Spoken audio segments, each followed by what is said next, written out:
The dashboard. It gives me chills because it's a long time in the making. I look at it and I see our history. Miga, that started as a project we called Spoils in 2011. My longtime colleague Jamie and I had this idea: spend a whole week spoiling each one of our clients.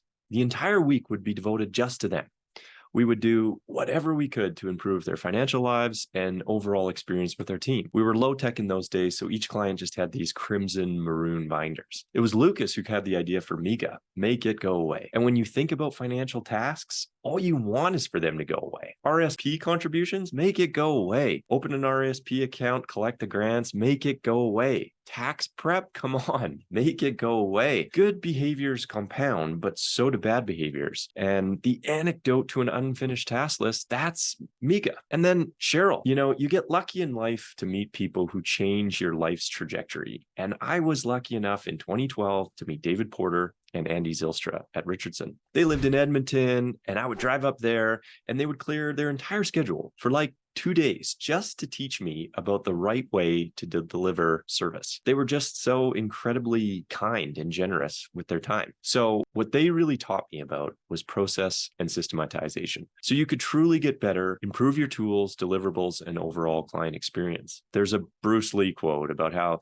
you should not fear the person who has practiced 10,000 kicks, but instead the person who has practiced one kick 10,000 times. And in essence, that is what process achieves: getting these targeted reps in and making gradual but meaningful improvements. And in one meeting, they told me this amazing story about a woman named Cheryl going to an investment performance meeting that was being put on by her husband. He went through 30 minutes of charts and graphs. It was absolutely terrible. She finally had to stop the meeting and just say, look, stop. This is horrendous. Just tell me, how much have I given you and what is it worth today? And the light bulb hit when I heard that story, because I knew that cutting through the noise and delivering that kind of performance report would be helpful to all clients. It's this brilliance in simplicity and targeted to what truly matters. And that is the Cheryl report. The dashboard itself, we really started taking the concept of a dashboard seriously in 2014. Lucas and I knew how important the fundamentals of financial planning were for clients. Planning is centered around modifiable behaviors, or the actions that you can control. Investing is all outside of control.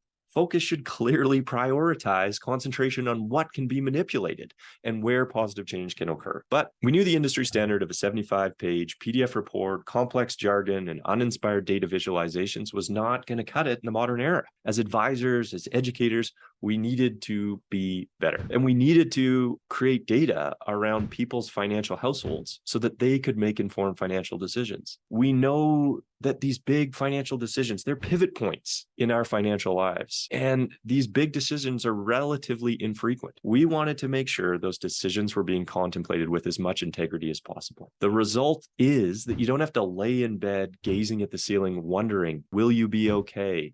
Will you run out of money if the market crashes? Can you afford the dream kitchen or the cabin in the woods? Stop dreaming and wondering. We've created a time machine through data that tells the story of an imaginary future. That's what the dashboard does. And then there's Mr. Darcy, a fan favorite. I was listening to the ever incredible podcast, The Rational Reminder, with guest Robert Merton, a Nobel laureate known for his pioneering contributions to continuous time finance, especially known for continuous time option pricing model known as Black-Scholes. Dr. Merton has an interesting mind, and he isn't afraid to tell you what's on it. He basically goes on a rant in the interview and talks about how broken the wealth management industry is. One particular point of contention is this anchoring to net worth as a number. He goes on to say, why do we care so much about net worth as a number when it contains so little information? It doesn't tell you anything about what is ultimately important, which is how much can you spend in retirement. He then makes an example talking about Jane Austen, who wrote Pride and Prejudice, who understood this better than financial advisors. And that's why she described the character as Mr. Darcy in her novel as being worth 10,000 a year, not as being worth 100 million pounds or whatever. People don't know if 1 million, 2 million, or 3 million is enough to retire. But if you tell them that they have $10,000 after tax each month, they'll quickly know whether that's enough or not. When I heard that right there, boom, the light bulb went off. I knew we needed to introduce the Mr. Darcy number to clients. So what we do is we take all the money they have at Camber, and by factoring in growth rates and tax, we can tell them what their portfolio could pay them as a monthly income. A simple, beautiful idea. Thank you, Dr. Mert. Scenic AI is our most recent innovation. I guess shows you we're still thinking about this stuff. We're still trying to be better. And Seneca AI is a chatbot that lives on our website 24/7.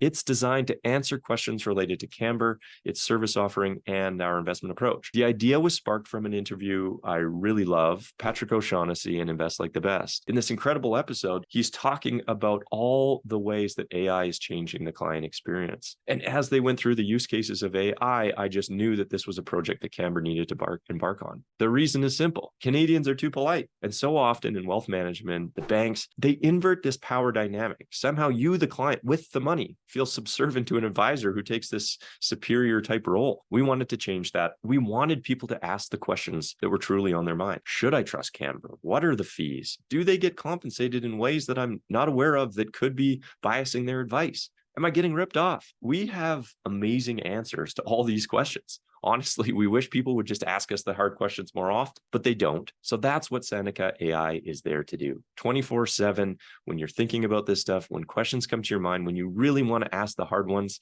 you're too shy to do it to your advisor, you can ask this chatbot, and it's going to give you information that's all been trained on the answers that we've already made publicly available. Over time, this tool is only going to become more powerful, and we're extremely excited about its future possibilities. And that's the dashboard. That's the cast of characters. That is our standing agenda. That is what you get as a Camber client. It's fun to look at the dashboard. It's fun to reflect for me on the stories, the people, and the past that brought us here. We're incredibly proud of what we've built, but we also know that our best work is still ahead of us. Thanks so much.